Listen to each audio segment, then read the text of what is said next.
My stepsister brought her boyfriend to kick me out. She didn't know I owned the house. The pounding on my front door at 8:47 a.m. was aggressive enough to rattle the windows. I'd been nursing my second cup of coffee, still in my pajamas, when the sound erupted through my quiet Saturday morning like a sledgehammer. Open up. We know you're in there. I recognized my stepsister Jessica's voice immediately, but there was something different about it today. Harder. More vicious than her usual passive-aggressive tone. I shuffled to the door in my slippers, wondering what drama she'd cooked up this time. Through the peephole, I could see Jessica standing on my porch with her arms crossed, wearing ripped jeans and a scowl that could curdle milk. Behind her loomed a guy I'd never seen before, easily 6'3", covered in tattoos, with the kind of build that suggested he spent more time at the gym than at work. His thick arms were folded across his chest like he was auditioning for a bouncer position. What do you want, Jess? I called through the door. Stop hiding behind the door like a coward, Marcus. We need to talk. Against my better judgment, I unlocked the deadbolt and opened the door, keeping the chain latch engaged. The morning air was crisp, and I could see my breath as I spoke. It's not even 9 o'clock. What's so urgent that? This is my boyfriend, Derek, Jessica interrupted, gesturing to the mountain of muscle behind her. Derek cracked his knuckles and gave me a look that suggested he'd enjoy using me as a stress ball. We're here to discuss your living situation. My living situation. I blinked, genuinely confused. What are you talking about? Jessica's laugh was sharp and humorless. Don't play dumb with me. You've been freeloading in this house for way too long, and frankly, Derek and I are tired of waiting for you to grow up and move out on your own. I stared at her through the crack in the door, my brain struggling to process what I was hearing. Freeloading? Jess, this is our family house, she snapped, cutting me off again. Dad left it to both of us when he died 8 months ago, and I've been way too patient letting you sweat here while I stayed at Derek's place. But we want to start our lives together, and that means you need to pack your stuff and leave. Derek stepped forward, his heavy boots making the porch boards creak. She's been real nice about this whole thing, but nice time is over, he said, his voice like gravel in a blender. You got until tomorrow to get your stuff and get out, or we're gonna help you move. And trust me, you don't want our help. My coffee mug suddenly felt very heavy in my hand. I looked back and forth between Jessica's smug expression and Derek's intimidating glare, a cold realization washing over me. She actually believed she had the right to kick me out. She actually thought she owned half of this house. You can't be serious, I said slowly. Dead serious, Jessica replied. I've put up with your pathetic existence long enough. 26 years old, and what do you have to show for it? No girlfriend, no real job, living in your childhood bedroom like some kind of man-child. It's embarrassing. Derek nodded approvingly. Time to face reality, buddy. Get a real life. I stood there in my pajamas and slippers, looking at these two people who thought they could intimidate me into abandoning my own home, and something inside me began to shift from confusion to a very different emotion entirely. They had no idea what they'd just walked into. I closed the door and slid the chain off, then opened it fully. Derek's eyes lit up like he thought I was surrendering, but I just wanted to get a better look at the man my stepsister had brought to threaten me in my own home. Let me make sure I understand this correctly, I said, leaning against the doorframe. You think Dad left this house to both of us? I don't think it, I know it, Jessica shot back. We're both his kids. That's how inheritance works. Derek cracked his neck, a sound like breaking kindling. Look, we ain't here to debate. We're here to give you notice. Tomorrow, 6 p.m. After that, things get unpleasant. I had to give Jessica credit, she'd certainly found someone who matched her level of entitlement. And where exactly am I supposed to go on such short notice? Not my problem, Jessica shrugged. Maybe you can move in with one of your gaming buddies. Assuming you have any friends left who'd put up with you. Or get yourself a cardboard box, Derek added with a laugh that sounded like a garbage disposal. Might be good for you to experience some real hardship for once. The irony was almost too much to bear. Here I was, being lectured about hardship by my stepsister who'd never paid a single bill in her life, and her boyfriend who looked like his biggest life challenge was choosing which protein powder to buy. You know what's funny, Jess? I took a sip of my coffee, savoring both the warmth and the moment. In all the months since Dad died, you've never once asked to see any paperwork. Never asked about the will, the deed, insurance policies, nothing. A flicker of uncertainty crossed her face, but Derek's presence seemed to bolster her confidence. I didn't need to. Dad wouldn't have left me out. He loved me. He did love you, I agreed. But love and legal inheritance are two very different things. Derek stepped closer, close enough that I could smell his aggressive cologne mixed with Jim's sweat. Stop trying to confuse her with your lawyer bullshit. We know our rights. Your rights. I couldn't help but smile now. Tell me, Derek, what exactly do you know about property law? About wills and estates? About who's actually been paying the mortgage, utilities, property taxes, and insurance on this house for the past 8 months? Marcus, stop being such a smartass, Jessica snapped, but I caught the slight waver in her voice. You're just trying to scare us with big words because you know you can't physically stop us from moving in. She's right about one thing, Derek said, rolling his shoulders like a prizefighter. You definitely can't physically stop us. I've seen bigger guys than you fold like lawn chairs. I nodded thoughtfully. You're absolutely right. I'm 5'9", maybe 160 pounds soaking wet. I haven't been in a real fight since middle school. Physically, I'm no match for you. Derek's grin widened. Jessica looked vindicated. But here's what's interesting about the modern world, I continued. Physical intimidation doesn't actually trump legal ownership. Shocking concept, I know. Legal ownership. Jessica's voice pitched higher. I told you, we both inherited. No, Jess. We didn't. I pulled my phone from my pajama pocket. Would you like me to call the police right now and explain that 2 people are threatening to illegally evict me from my own property? Or would you prefer to see some documentation first? The color started draining from Jessica's face, but Derek wasn't backing down. You're bluffing. Trying to lawyer your way out of this because you're too weak to handle it like a man. I looked at this walking steroid advertisement who thought property disputes were settled with muscles and intimidation, and realized just how spectacularly unprepared they were for what was about to happen. Okay, I said simply. Let's handle it like adults instead. I stepped back into the house, leaving the door open. Come on in. Let's settle this properly. Derek and Jessica exchanged glances. I could see her uncertainty growing, but Derek's ego wouldn't let him back down now. They followed me into the living room, Derek's heavy footsteps making my hardwood floors creak ominously. Nice place, Derek said, looking around with the appraising eye of someone already planning where to put his stuff. Yeah, this'll work real good for us. You can take whatever fits in a couple suitcases. I walked over to the antique oak desk in the corner, Dad's desk, where he used to pay bills every Sunday evening with religious precision. I pulled out a thick manila folder that had been sitting in the same spot for 8 months, waiting for this exact moment. Before we continue, I said, turning back to face them, I want to make sure I understand your position. Jessica, you believe Dad left this house to both of us equally? That's right. She sat down on my couch like she owned it, Derek looming behind her like a tattooed gargoyle. We're both his children. That's how families work. And Derek, you're here as, what? Muscle? Moral support? Just curious about your role in this family legal matter. Derek's jaw tightened. I'm here because Jess deserves better than watching her deadbeat stepbrother mooch off her inheritance. Someone needs to stand up for her. How noble. I opened the folder and pulled out a document. Well, since you both seem so confident about the inheritance situation, let's start with Dad's will. Filed with the county clerk's office on March 15th, just 3 months before he died. I held up the official document with its formal legal letterhead. Jessica's eyes immediately went to it, and I saw her confidence waver for the first time. Go ahead, read section 4, paragraph 2, I said, handing it to her. Out loud, so Derek can hear. Jessica's hands shook slightly as she took the document. Her voice came out smaller than before. To my son Marcus James Patterson, I leave my house at 1247 Elm Street, including all property, structures, and land, to be his sole and exclusive property upon my death. The silence that followed was deafening. Derek's face went through several interesting color changes. That can't be right, Jessica stammered. Dad wouldn't have. I mean, he loved me. He wouldn't have left me nothing. He didn't leave you nothing, I said gently, pulling out another document. Keep reading. Section 6. Her voice was barely a whisper now. To my stepdaughter Jessica Marie Collins, I leave the sum of $15,000 from my life insurance policy to help her start her adult life. Derek snatched the will from her hands, his eyes scanning the page frantically. This is fake. You had this made up somewhere. Really? I pulled out my phone. Should I call Patterson and Associates, Dad's law firm, and have them verify the document? Or maybe the county clerk's office? They have copies of everything. $15,000. Jessica's voice cracked. That's it. That's all. I sat down across from them, the coffee table now covered with legal documents. There's more, Jess. Dad also left you his car, the 2019 Honda Civic. And his coin collection, which is worth about $3,000 according to the appraisal. But the house. She whispered. The house has been mine since the day Dad died. I've been paying the $2,400 monthly mortgage out of my own pocket. The $340 monthly insurance premium. The property taxes, which were $4,200 this year. The utilities, maintenance, everything. Derek was still staring at the will like he could change the words through sheer force of will. There's gotta be some kind of loophole. Some way to contest this. On what grounds? I pulled out another document. Here's the deed transfer, properly filed and recorded. Here's the death certificate. Here's the insurance policy showing Dad made me the beneficiary on the house. Everything's legal, filed, and ironclad. Jessica started crying, not the manipulative tears she used to use on Dad when she wanted something, but genuine sobs of shock and humiliation. I don't understand, she choked out. Why didn't you tell me? I looked at my stepsister, remembering the girl who used to steal my Halloween candy and blame me when things went missing, and felt something that might have been pity. Because you never asked, Jess. In 8 months, you never once asked. The truth hung in the air like smoke from a house fire. Jessica's sobs had quieted to hiccuping gasps, but Derek wasn't ready to surrender. His face had gone from confused to angry to something that looked dangerously close to desperate. This is bullshit, he said, stabbing a thick finger at the documents. Your dad was obviously playing favorites. What kind of man leaves his daughter almost nothing? The kind who paid Jessica's car insurance for 3 years after she turned 18, I said evenly. The kind who gave her $800 a month spending money all through college while I worked 2 jobs to pay my own way. The kind who co-signed her credit cards and bailed her out when she maxed them out buying designer purses. That's different. Jessica's voice was raw. That was help. Family help. And this house was going to be my help, I replied.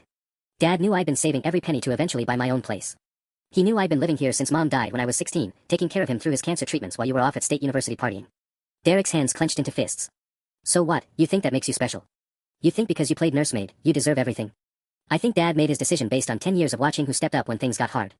I kept my voice calm, but something cold was spreading through my chest. Like when he was doing chemo and couldn't drive himself to appointments. I took 47 days of unpaid leave from work. Jessica visited twice. I was in school, she protested. I had finals. For 2 years. You had finals for 2 years straight. The room fell silent except for the old house settling around us. Through the window, I could see Mrs. Henderson from next door walking her ancient poodle, completely unaware that my entire relationship with my only remaining family member was imploding in my living room. Derek suddenly straightened up, and I recognized the look of someone who just had what they thought was a brilliant idea. Wait a minute. You said you've been paying a mortgage. That means the bank actually owns this house, right? Not you. The bank holds the note, I agreed. But the deed is in my name. That's how mortgages work, Derek. But if you can't make the payments. His smile was ugly. Houses get foreclosed on all the time. And unemployed guys living in their childhood bedrooms don't exactly scream reliable income to mortgage companies. Jessica's head snapped up, hope flickering in her red-rimmed eyes. Derek's right. You don't have a steady job. You just do that freelance computer stuff. What happens when you can't pay? I looked at them both, these two people who thought they'd found a crack in my armor, and realized they just made this so much easier for me. You're right, Jess. Freelance work can be unpredictable. I pulled out my phone and opened my banking app. Some months I only make 3 or 4,000. But then again, some months. I turned the screen toward them, showing my checking account balance, $847,592. Derek's mouth fell open. Jessica went completely white. That's impossible, she whispered. That's 18 months of contract work with Morrison Tech Solutions, I said, putting my phone away. Turns out cybersecurity consulting pays pretty well when you're good at it. Who knew? Derek looked like someone had hit him with a brick. But you dress like, you live like. Like someone who doesn't need to impress anyone. I shrugged. I wear jeans and t-shirts because they're comfortable. I live quietly because I like peace. But most importantly, I live here because this is my house. The power dynamic in the room had shifted so completely that I could practically feel it. Derek's intimidating presence suddenly seemed pathetic, and Jessica's entitled demands had crumbled into embarrassed silence. But I wasn't done yet. Actually, there's something else you both should know, I said, setting my coffee mug down with deliberate calm. Jessica, do you remember signing any papers when you picked up your inheritance check 3 months ago? Her face went even paler, if that was possible. What do you mean? The $15,000. You deposited it, right? Spent some of it on that trip to Cabo with your friends. I walked back to Dad's desk and pulled out another document. Do you remember what you signed to get that money? Derek looked between us, clearly sensing he was missing something important. What's he talking about, babe? Jessica's voice was barely a whisper. There were a bunch of papers. The lawyer said it was just standard stuff. Standard stuff like a formal acknowledgement that you received your full inheritance as specified in Dad's will. I held up the notarized document with her signature at the bottom. And a legal waiver stating that you understood the terms of the inheritance and had no further claims to any other assets from the estate. Derek grabbed the paper from my hands, his eyes scanning frantically. She didn't know what she was signing. You tricked her. I wasn't even there, Derek. She went to Patterson and Associates by herself. Mr. Patterson explained every document before she signed. I pulled out my phone again. Would you like me to call him? He keeps detailed records of all client meetings. Including the part where Jessica said, and I quote, I can't believe Marcus is stuck with that old house and all Dad's debt while I get cash. Jessica buried her face in her hands. Oh God. Oh God, I'm so stupid. You're not stupid, Jess. You just made assumptions. I sat back down, feeling strangely calm now that everything was out in the open. Like assuming I was unemployed because I work from home. Or assuming Dad didn't leave detailed instructions about his estate because you never bothered to read them. Derek was still holding the waiver, reading it over and over like he could make the words change. There's got to be something. Some way to fight this. Fight what, exactly? I asked. Jessica received exactly what Dad intended her to receive. She signed documents acknowledging that fact. She spent the money. There's nothing to fight. But it's not fair. Derek exploded, slamming his fist on my coffee table hard enough to make the documents jump. She's family. She deserves half of everything. According to who? You. I looked at this man who'd walked into my house an hour ago threatening to throw me out, and felt something dark and cold settle in my chest. Tell me, Derek, how long have you been dating my stepsister? Jessica looked up from her hands. Why does that matter? Just curious. How long? 4 months, Derek said defensively. But that doesn't mean. 4 months. I nodded slowly. So you've been together for exactly 1 month longer than Jessica has known she inherited $15,000. Interesting timing. Derek's face flushed red. What the hell is that supposed to mean? It means I'm wondering if your sudden concern for Jessica's rights might be related to your assumption that she owned half a house worth about $340,000. I pulled out my phone again. That's what Zillow estimates this place is worth, by the way. Your half would have been $170,000, Derek. Quite a step up from whatever studio apartment you're renting. You son of a bitch, Derek growled, taking a step toward me. You think you're so smart with your lawyers and your papers. I think I'm tired of being threatened in my own home, I said, standing up. And I think you need to leave. Both of you. Jessica's head snapped up. Marcus, please. Can't we talk about this? We're family. Family. I looked at her, really looked at her, and saw not the little girl who used to build blanket forts with me during thunderstorms, but the woman who brought her boyfriend to intimidate me out of my own house. Is that what family does, Jess? Show up with muscle to kick each other out? Derek stepped between us, his chest puffed out like an angry rooster. We're not going anywhere until this gets settled fair and square. I pulled out my phone and started dialing. 911. Yes, I'd like to report 2 people trespassing on my property and refusing to leave. Derek lunged forward and snatched the phone from my hand before I could finish the call. You're not calling anybody, he snarled, ending the call and shoving my phone into his pocket. Give me my phone back, I said, keeping my voice steady despite my heart hammering against my ribs. When we're done talking, Derek replied, crossing his arms. See, here's what's gonna happen. You're gonna call that lawyer back and tell him there was a mistake with the will. That Jessica deserves her fair share. I looked at this man who just committed theft and was now doubling down on extortion, and realized the situation had escalated beyond anything I'd anticipated. Derek, you need to think very carefully about what you're doing right now. I know exactly what I'm doing. I'm standing up for my girl.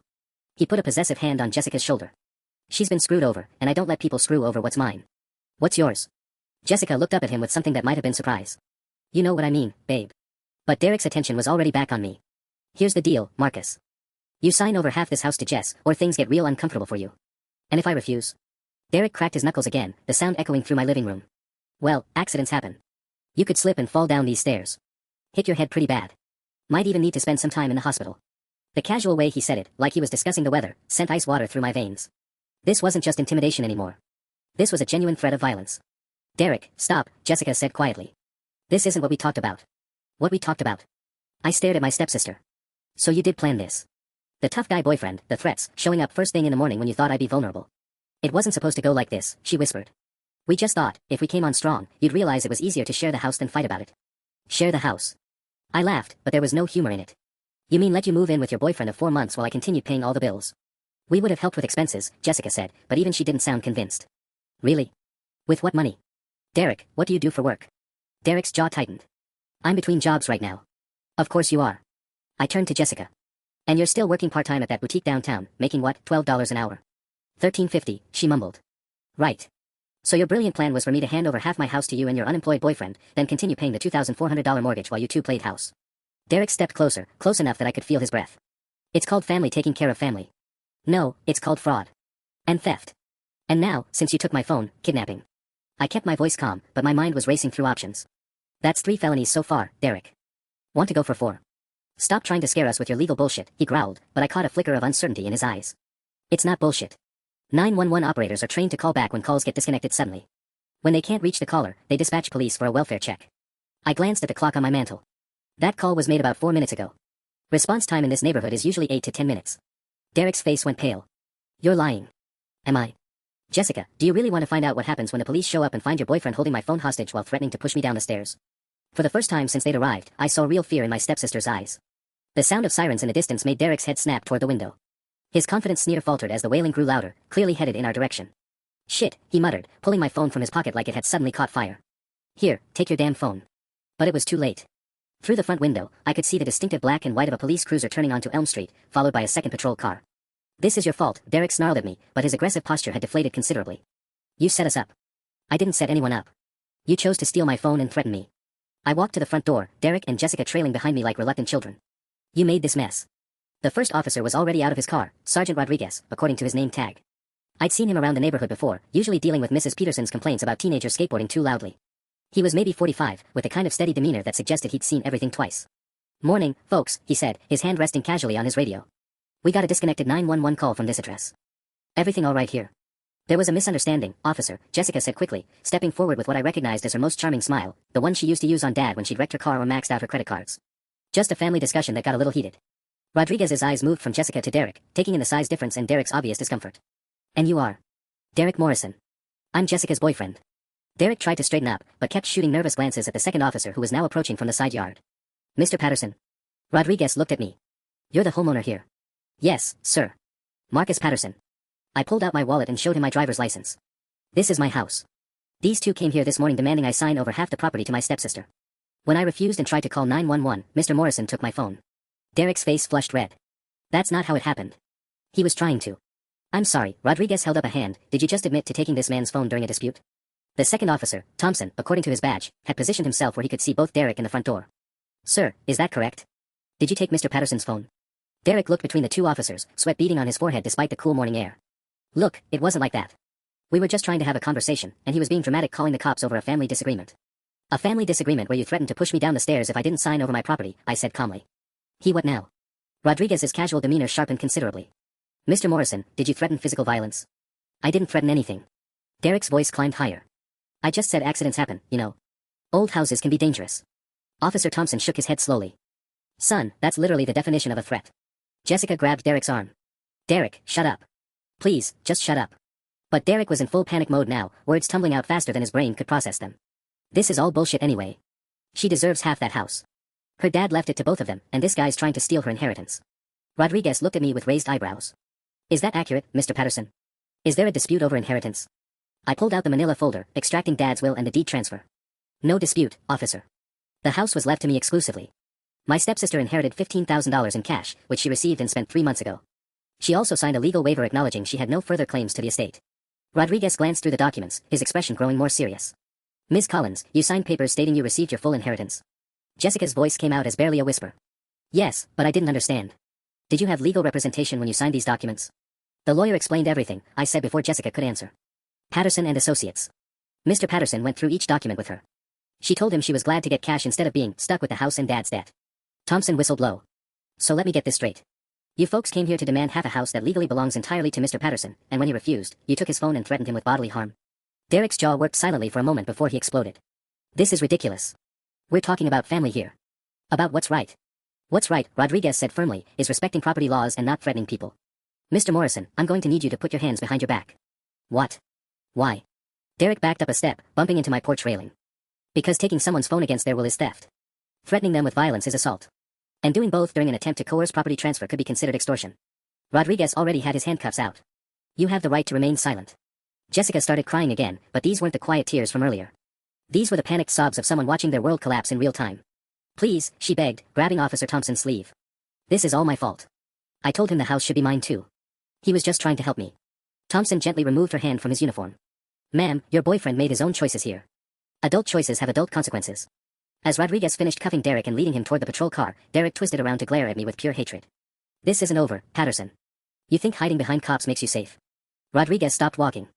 Mr. Morrison, did you just threaten this man again? While I'm arresting you for threatening him the first time. Derek's face went white as he realized what he'd just said. That's another charge, Rodriguez said grimly, making a note on his pad. Witness intimidation.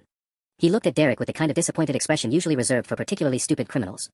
Son, you're digging yourself a hole so deep you're gonna need mining equipment to get out. As they loaded Derek into the back of the patrol car, Jessica collapsed onto my porch steps, her whole body shaking with sobs. Officer Thompson knelt down beside her, his voice gentler now. Ma'am, I know this is difficult, but I need to ask, did you know your boyfriend was planning to threaten Mr. Patterson today? Jessica looked up at me through her tears, and for a moment I saw the scared little girl who used to hide in my room during Dad and her mom's fights. We talked about being assertive. Derek said Marcus would back down if we showed we were serious. But I never wanted anyone to get hurt. Being assertive doesn't include theft and assault threats, Thompson said firmly. What exactly was the plan when you came here this morning? Jessica wiped her nose on her sleeve, looking more like a child than the confident woman who'd been demanding half my house an hour ago. Derek said we should come early, catch Marcus off guard. He said guys like Marcus, smart guys who avoid confrontation, they fold when you apply pressure. Guys like Marcus. I couldn't keep the edge out of my voice. What's that supposed to mean? Derek said. She hiccuped, struggling to get the words out. He said you were a typical weak nerd type.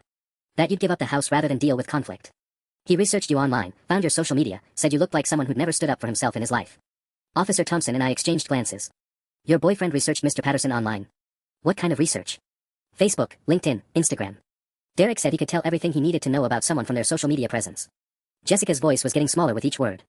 He said Marcus posted pictures of his computer setup and video games, never showed off money or cars or girlfriends. Derek was convinced you were just a broke gamer living in your dad's house. Rodriguez walked back over from the patrol car, having secured Derek in the back seat. Ms. Collins, your boyfriend seems to think this was all your idea. He's telling my partner that you manipulated him into coming here, said you promised him half the house if he helped you get it. Jessica's head snapped up. What? That's not true. Derek's the one who said we should, he's lying. So whose idea was it to bring muscle to a property dispute? Rodriguez's tone had hardened again. It wasn't supposed to be muscle. Jessica protested. Derek just said his presence would make Marcus take us seriously. He said guys respect other guys more, especially bigger guys. But the threats, the phone thing, that wasn't the plan. What was the plan, exactly? I asked. Because from where I'm standing, it sure looked like intimidation. Jessica buried her face in her hands again. We were going to tell you that I'd talked to a lawyer, which was a lie, and that the lawyer said I could contest Dad's will. Derek was supposed to just stand there. Look serious. Make you think it would be easier to negotiate than fight. And if I'd called your bluff about the lawyer? Derek said you wouldn't. He said people like you avoid confrontation so much that you'd rather give up something you deserve than risk a legal battle. She looked up at me with red, swollen eyes. We thought you were weak, Marcus. We thought you were pathetic and weak and we could scare you. The admission hung in the morning air like a slap. Rodriguez was taking notes, but his expression suggested he'd heard enough stupidity for one day. Ms. Collins, he said finally, your boyfriend is going to be charged with theft, assault, witness intimidation, and possibly extortion. As for you, well, that depends on whether Mr. Patterson wants to press charges for conspiracy. All eyes turned to me. I looked down at my stepsister, crumpled on my porch steps like a broken doll, and felt something twist in my chest. Growing up, Jessica had been the closest thing to a real sibling I'd ever had. We'd built snow forts together, shared Christmas mornings, survived our parents' messy divorce when I was 19 and she was 16. Now she was sobbing on my doorstep while her boyfriend sat in a police car for threatening me. Officer Rodriguez, I said slowly, can I have a moment to think about the charges? Of course, Mr. Patterson. Take your time. Jessica looked up at me with desperate hope. Marcus, please. I know I screwed up. I know this was stupid and wrong, but... But what, Jess? I sat down on the step beside her, ignoring the officer's watchful eyes. You brought someone to my house to intimidate me. You called me a freeloader and a man-child. You told me to get a cardboard box. I was angry, she cried. I was hurt and confused, and Derek kept saying what you wanted to hear, I interrupted. That you deserved more than Dad left you. That I somehow stole your inheritance. Tell me, Jess, when exactly did you start feeling entitled to this house? She wiped her nose, leaving a streak across her cheek. When Mom died last year. When Derek and I started talking about moving in together and I realized I couldn't afford anything decent on my own. Her voice dropped to a whisper. Derek makes everything seem possible. He said we could have a real life together if we just fought for what was rightfully mine. Officer Thompson cleared his throat. Miss Collins, when did your mother pass away? January 15th, Jessica said. Car accident on I-95. A cold realization started forming in my mind. Jess, when did you and Derek start dating? February. Why? Your mom died in January, Dad died in March, Derek showed up in February. I looked at her carefully. How did you meet him? Jessica's face went pale. At Mom's funeral. He was there with his cousin Steve, Mom's co-worker from the insurance office. Derek was so sweet, helped me with everything after the service. Rodriguez and Thompson exchanged a meaningful look. Miss Collins, Rodriguez said gently, did Derek ask questions about your family's finances early in your relationship? He was just being supportive. He helped me understand the insurance paperwork when Mom died. He came with me to the lawyer's office when Dad died. He held my hand when I signed all those documents. Jessica's voice was rising again. He was the only one who cared about my future. My stomach dropped. Jesus, Jess.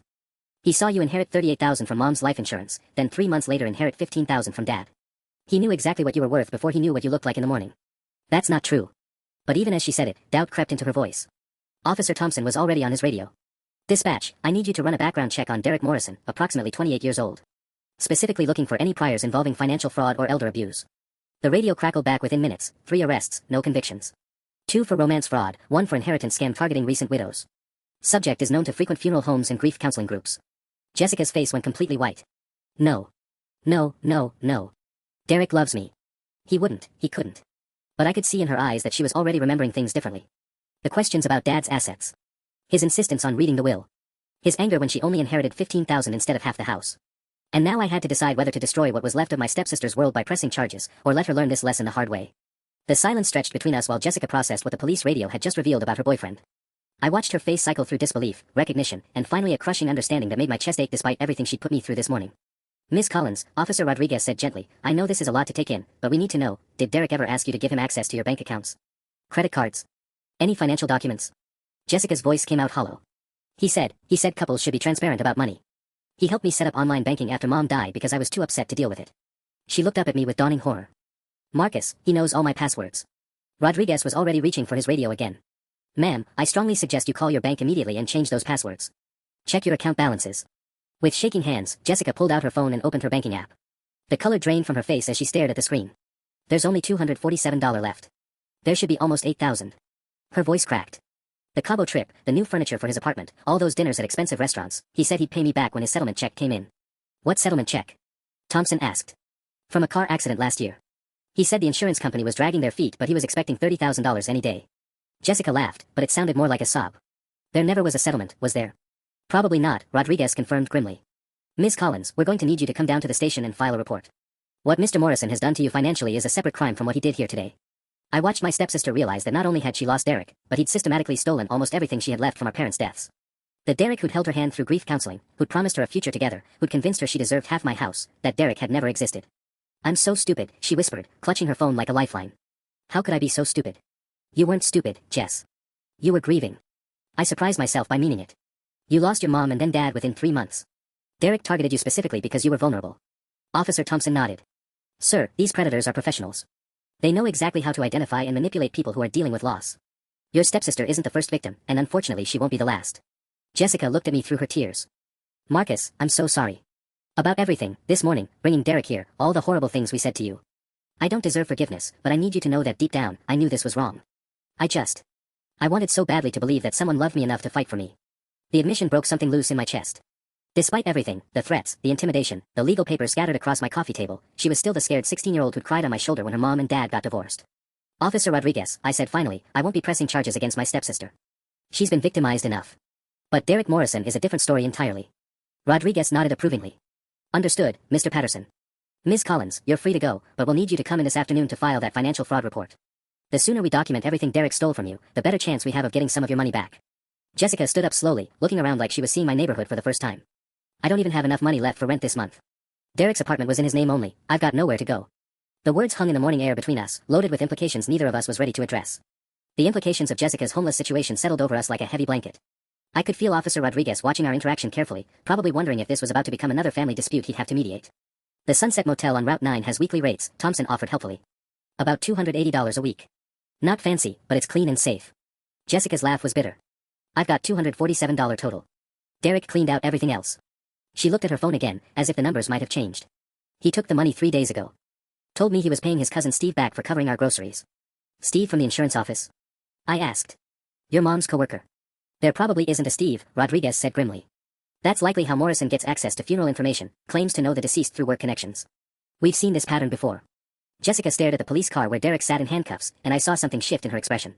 The grief and shock were hardening into anger. He played the long game, she said slowly. Mom's funeral was 6 months ago. He's been setting this up since January, hasn't he? Worming his way into my life, learning about Dad's illness, positioning himself to cash in when Dad died. Most likely, Thompson confirmed. Romance fraud perpetrators often invest months building trust and emotional dependency before they strike. A new thought occurred to me, sending ice through my veins. Jess, did Derek ever come to the house when Dad was still alive? Did he meet Dad? Jessica's face went pale. Twice. In February, right after we started dating, and then again in March, about a week before Dad died. Derek said he wanted Dad to see that I had someone who cared about me. She paused, her eyes widening. Oh my God. The second visit was when Dad seemed so tired, remember? He could barely stay awake during dinner. Rodriguez stepped forward sharply. Ms. Collins, are you suggesting your boyfriend may have drugged your father? I don't know. Maybe. Dad had good days and bad days because of the cancer treatments, but that night was different. He kept saying he felt foggy, couldn't think straight. Jessica's voice was rising with panic. Derek insisted on helping Dad to bed, said he wanted to be useful. He was alone with Dad for maybe 10 minutes. The officers exchanged another one of those meaningful looks that made my stomach churn. Mr. Patterson, Rodriguez said carefully, was your father's mental state concerning enough that you considered having him evaluated for competency issues around that time? No, never. Dad was sharp as a tack right up until the end. That's why his will was so detailed and specific. A horrible possibility was forming in my mind. He updated his will on March 15th. He died on March 22nd. Derek's second visit was March 14th. Thompson was already making notes. We're going to need to contact the attending physician who signed the death certificate. And possibly the coroner's office. You think Derek tried to influence Dad's will somehow? Jessica's voice was barely a whisper. I think Derek is looking at a lot more charges than theft and assault, Rodriguez said grimly. He walked back toward the patrol car, speaking into his radio about contacting the district attorney's office. Jessica grabbed my arm, her fingers digging in desperately. Marcus, what if Derek killed him? What if Dad didn't die naturally and I brought his murderer into our house? The word murderer hung between us like a physical presence. Through the police car window, I could see Derek watching us, his expression unreadable. But something in his eyes looked different now, less panicked, more calculating. Like he was already working on his next move. We don't know anything yet, I said, but my voice sounded unconvincing even to me. Let's not jump to conclusions. But deep down, I was already remembering other things. Dad's sudden confusion about his medications. His uncharacteristic forgetfulness in those final weeks. The way Derek had insisted on staying late that last visit, long after Jessica had fallen asleep. And now my stepsister was homeless, broke, and potentially the unwitting accomplice to our father's murder. Officer Rodriguez returned from his radio call with an expression that made my blood run cold. Mr. Patterson, I've just spoken with Detective Sarah Chen from the Fraud Division. She's been building a case against Derek Morrison for the past 8 months. 8 months. Jessica's voice cracked. But we've only been dating for 4 months, I know. But Detective Chen has been tracking Morrison since last October, when he bilked a widow named Margaret Foster out of her life insurance money in Springfield. 73 years old, lost her husband to cancer, met Derek at a grief support group. Rodriguez consulted his notepad. Sound familiar? The pattern was sickeningly clear now. Jessica wasn't Derek's first victim, she was just his most recent. There's more, Rodriguez continued. Detective Chen wants to speak with both of you this afternoon. Apparently, Morrison has been suspected in 3 other cases where elderly or grieving individuals died unexpectedly after naming him or his romantic partners as beneficiaries. 3 other cases. I felt like the ground was shifting beneath my feet. You're talking about serial murder. We're talking about a very smart predator who understands that grief makes people vulnerable, and that small doses of certain substances can mimic natural death in already compromised individuals. Rodriguez's voice was grim. Mr. Patterson, I need to ask, did your father have any unusual symptoms in his final weeks? Confusion, memory loss, changes in personality. I thought back to those last days with Dad, remembering things I dismissed at the time. He started forgetting our conversations. Simple things, like whether he'd taken his pills or eaten breakfast. His oncologist said it could be related to the cancer treatments, but it got worse after Derek's visits. Thompson prompted. Yeah, actually. After that second visit, Dad seemed different. More tired, more confused. He kept asking me to write things down for him because he said his memory felt fuzzy. A horrible realization hit me. That's when he called Mr. Patterson at the law firm. Said he wanted to make sure all his paperwork was in order while his mind was still clear. Jessica was staring at Derek through the patrol car window, her face a mask of horror. He was poisoning Dad. Slowly poisoning him while pretending to be the supportive boyfriend helping me through a difficult time. Rodriguez nodded grimly. That's Detective Chen's working theory. Morrison would use romantic relationships to gain access to vulnerable targets, then accelerate their deaths while positioning his girlfriends, often without their knowledge, to inherit or gain access to assets. Without their knowledge. Jessica turned to stare at me. Marcus, what if Derek was planning to kill you too? After we got the house. The thought sent ice water through my veins. If their intimidation scheme had worked, if I'd signed over half the house, how long would I have lasted? Would it have been a convenient accident on the stairs Derek had threatened? A gas leak? Something that looked natural enough to avoid suspicion. Ms. Collins, Thompson said carefully, we're going to need you to document everything you can remember about Derek's behavior around your father. Every visit, every conversation, every time he was alone with Mr. Patterson Sr. Jessica nodded, tears streaming down her face again. I kept a journal after Mom died. My grief counselor suggested it. I wrote about Derek, about how sweet he was with Dad, how he seemed to really care.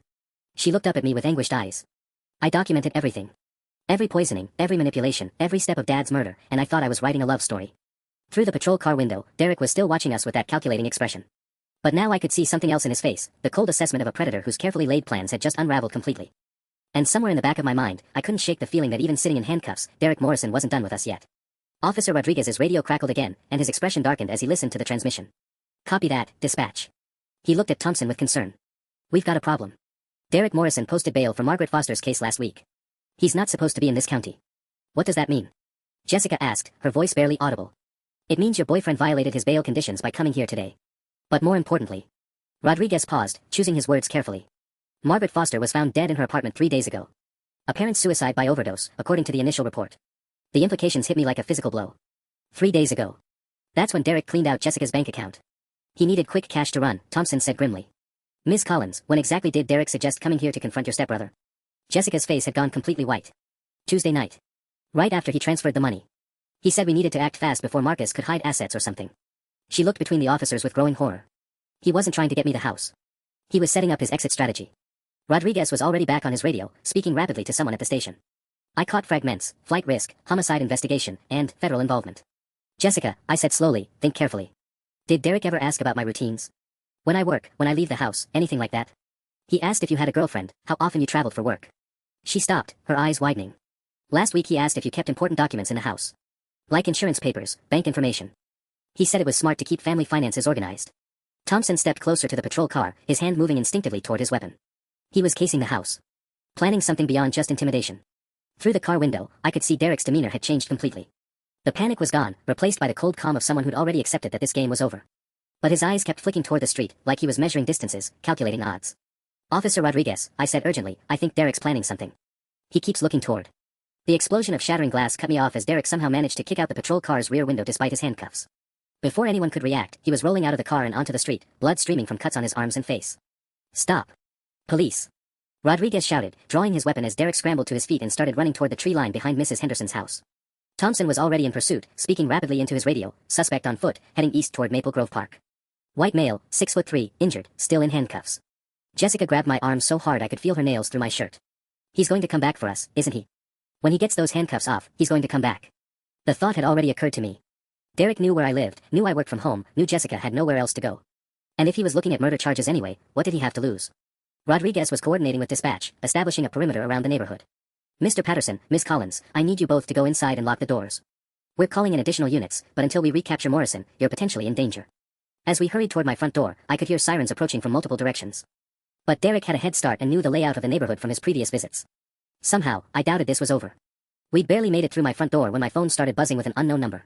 Rodriguez, who'd followed us inside, held up a hand before I could answer.